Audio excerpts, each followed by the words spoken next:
Today we're helping tourism experiences to start working with online travel agents. These are commonly referred to as OTAs, if you've never used one of those before. But throughout today's presentation, I'll refer to OTAs, but that's online travel agents. And just a little bit of background to this topic, the traveller's path to purchase is rarely linear. It's full of twists and turns. This visual from Expedia, one of the most well-known online travel agents, captures the 4 key stages of the traveller journey. From inspiration, where the idea to travel begins, to research, comparing options, reading reviews and seeking advice. Planning, that's narrowing the choices down and organising the logistics of your travel and holiday, to booking itself, the final commitment where intent turns into action.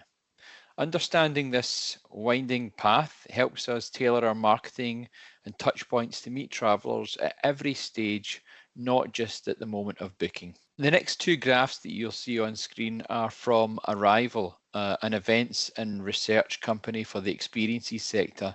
They provide useful data on when and where, or often how, travellers plan to book tourism experiences.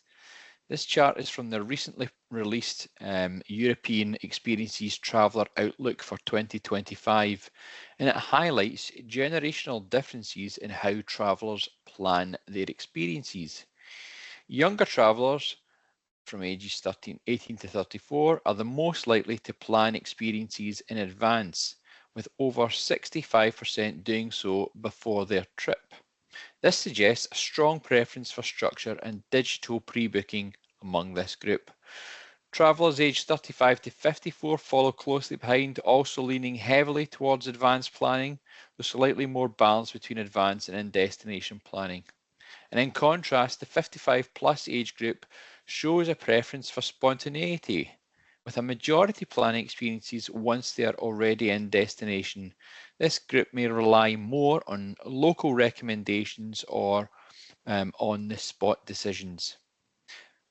What to think from that is that marketing and booking strategies should be tailored by age group. Younger travellers respond well to online booking options and advanced promotions, while older travellers may be better reached through in-destination channels such as hotel concierges and mobile ads or booking opportunities on mobile devices. Arrival has often quoted that tours, activities and attractions are increasingly a key consideration for travellers and not a post-flight and hotel afterthought. And the second graphic from a recent Arrival report highlights differences in how European travellers seek out information on attractions. To effectively reach different traveller segments, marketing strategies must reflect platform preferences by age. As can be seen in this graphic, a high percentage of all age groups will use Google and travel agents such as online travel agent websites to reach the things they want to do on holiday. So bear that in mind as we go through this presentation today. Once they've made a decision, then they're ready to book. This graphic from last year showing booking preferences for tours, activities and attractions shows them through a diverse mix of channels, each experience type showing distinct preferences. Tours were most commonly booked through online travel agencies, which account for 38% of bookings. Operator websites follow for tours at 25%, with indirect offline channels such as travel agents at 19%. Activities were primarily booked through operator websites, 33%, followed by OTAs at 28%. And attractions, in contrast, saw the highest share of bookings through direct offline channels like walk-up sales, at 34%, highlighting the importance of on-the-ground presence and spontaneous purchases. Across all groups, group and event sales remain a minor channel with 6 to 8% share. This channel mix emphasises the importance of a multi-channel strategy with OTAs, direct websites and offline touchpoints, each playing key roles depending on the experience type. So moving on to OTAs themselves and who they are. The two biggest online travel agents in the experiences sector are Viator, which is owned by TripAdvisor and has a strong presence in North America, and Get Your Guide, a German-based experiences online travel agent which is strong in Europe and has a growing presence in North America too. Expedia and Booking.com are the two largest OTAs in the world, but they don't usually work directly with experiences like they do with accommodation. The majority of availability for tickets, tours and activities on those two platforms comes from Viator and Get Your Guide.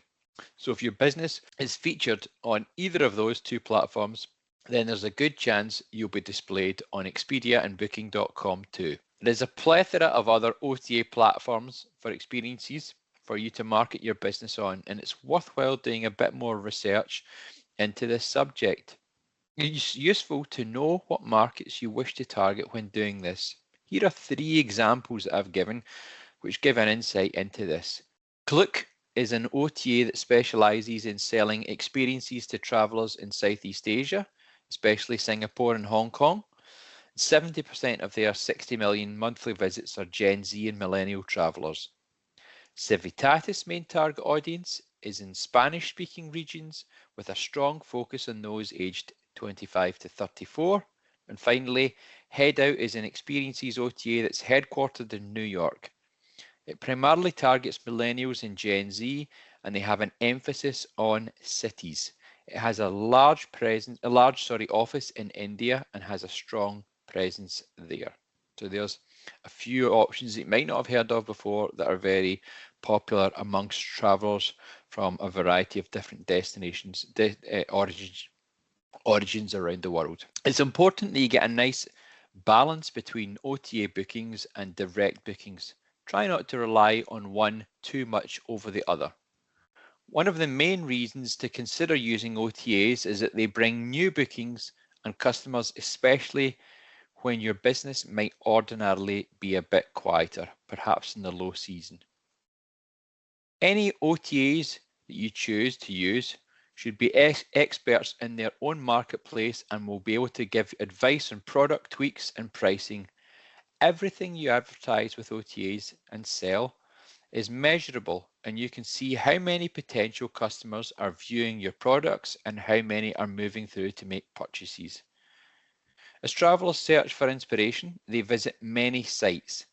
Being visible on these online travel agent websites can give your brand name a lot of increased visibility. Studies have shown through something called the billboard effect that this can lead to direct bookings, i.e. visitors who have been on an OTA website and then choose to do a search online for your own website on a search engine. OTAs allow you to target new markets such as international. For example, Expedia has a large reach in North America. New customer segments as well. Get Your Guide has a strong customer base in active experiences. And then you can manage your online availability through OTAs to limit sales in high seasons and boost valuable additional sales in low season. The process of managing this is simple and can often be done through your online booking system, which I'll come to in just a moment. And then the return on online advertising is sometimes difficult to quantify if you're advertising through the likes of Google or Facebook, but with an online travel agent, you only pay when you get a booking. It's performance-based marketing spend. Here are some elements you should consider when contemplating using OTAs, along with a couple of good examples of Scottish businesses that are already using them. Do you have times of year with lower demand for your main products? Do you want to test a variation of a product or a new product? Do you want to try to reach a particular geographical or demographic or interest market? Are you a small enterprise with no marketing or few marketing or digital skills, and not much time to invest in driving international demand and not much money to invest in driving international demand? Do you have a product which can be closed and reopened or staffed in a quick turnaround? Any of these options that I've just mentioned would give you a good indication that you have something which is relevant or could be sold on an OTA. You can list your business on an OTA without using a connected online booking system, but it will be a more burdensome manual task and will require an online book will require a bit more impact from yourself and a bit more effort from yourself.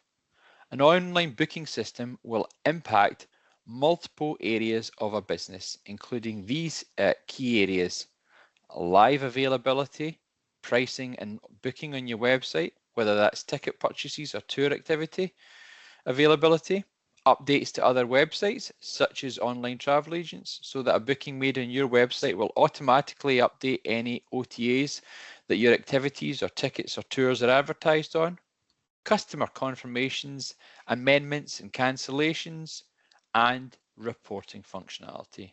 Essentially, your booking system will enable you to sell tickets, activities and tours through multiple booking platforms of inventory, including your own website. It will minimize, almost to the point of elimination, the risk of double bookings and reduce the need for manual intervention in managing bookings and equipment. Here's an example product book outlining some of the key elements needed to create a compelling listing on an OTA. It serves as a practical guide for operators to communicate their offer clearly and effectively. On the left-hand side, we focus on the essentials of the experience itself: a concise title, structured summary built around your unique selling points, a detailed breakdown of what's included, operational times, the target market your experience serves.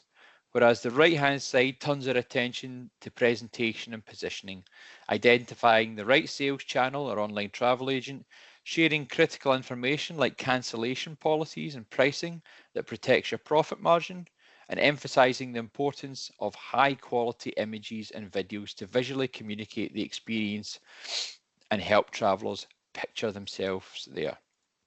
And finally, here are some questions you should ask yourself before setting up a listing on an online travel agent. Is there currently demand for this product? Is there visitor volume locally to support in-destination demand?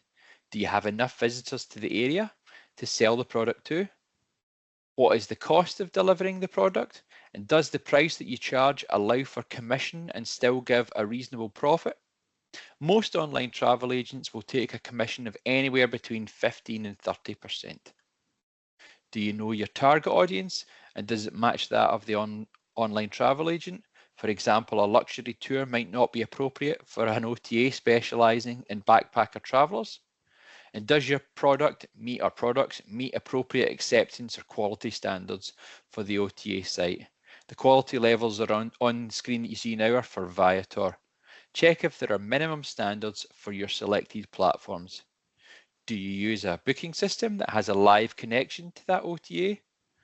And are there images of that product that excite and inspire?